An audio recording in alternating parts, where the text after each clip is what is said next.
I printed the post that you wrote on Facebook over the summer, June 25th, and I was wondering if you could read a few lines for us. God, this seems so long ago. I actually think that's the date I left to treatment.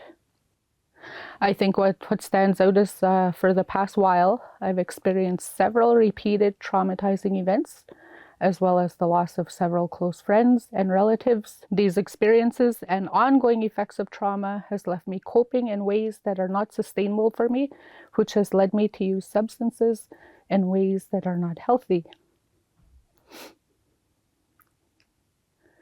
And I think for someone in a public role, it is so hard and scary to admit when we are struggling, which is so true. Bring us back to that day. What made you decide to post it? I think for me, it was important for me to just be honest. I believe in accountability because, you know, the people I represent deserve to know what's going on in my life. Blake grew up between her home community, Old Crow, and Whitehorse.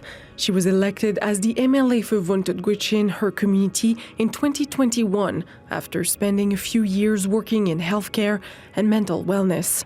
But over the last year, her own wellness took a toll after the death of her only sister. She says the pressure became too much and the grief became too hard to handle. Blake relapsed into her addiction. Yeah, I wasn't in a very good place at the time.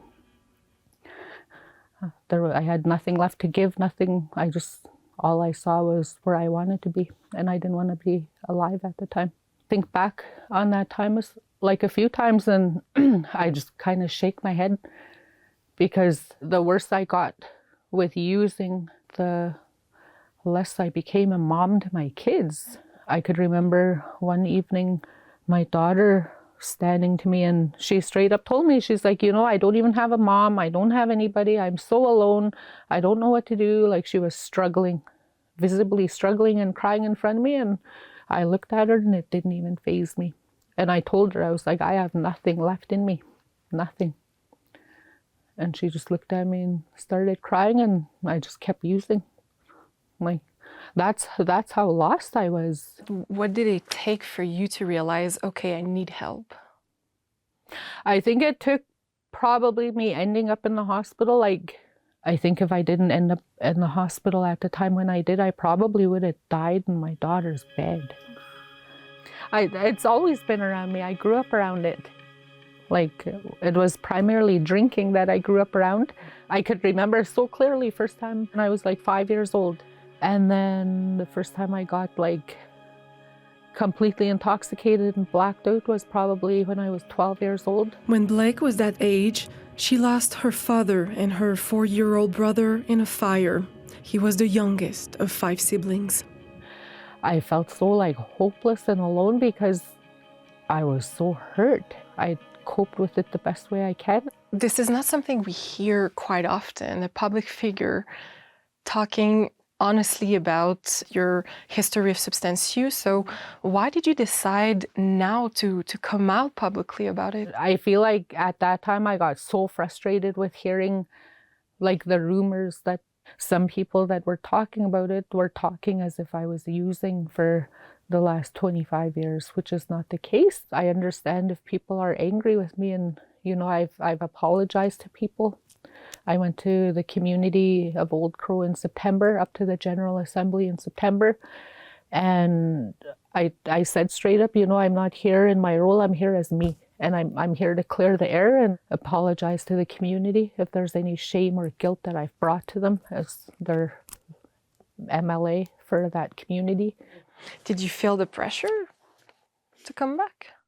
Yeah, because I knew I was needed back in the legislature. I have to also uphold that responsibility. It was quite challenging transitioning back, but I think going through all of this that I've been through in the short while I've been through it, there's a lot of lessons I've learned. I was able to experience what it's like to go into a treatment center, how scary it is.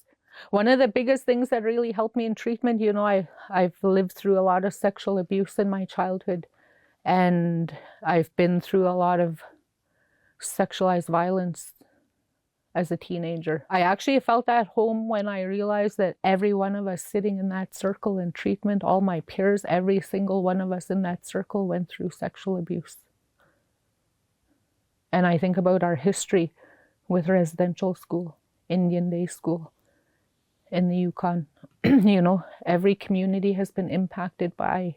But lots of lessons in there. And how do you see that those lessons can serve you as a human, but also in your role as an MLA?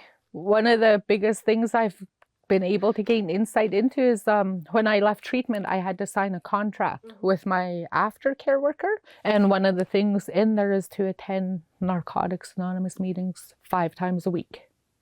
But here in Whitehorse, I couldn't find like a consistent NA meeting that happens 5 times a week. They wanted me to find like a sponsor. I was not able to find that, which makes me think about the importance of having like an aftercare team. You know, there is so much opportunity out there to build that. And I think it's so important for people to know too that, you know, despite whether or not they struggle with drugs or alcohol, it doesn't make them any less human. I've been through it, you know, I've been judged harshly by some people out there for using drugs. Some people think I should have stepped down, but you know, at the end of the day, we're still human. Part of Blake's recovery journey took part outside of the territory. She mentioned Cedars Treatment Center in BC, but what about treatment programs right here in the Yukon? That's what I'm looking into next. Virginie on CBC News, Whitehorse. If you or someone you know needs help, there's support out there. You can call the Hope for Wellness helpline at 1-855-242-3310 or the Nunavut Kamatsiaktut helpline at 1-800-265-3333.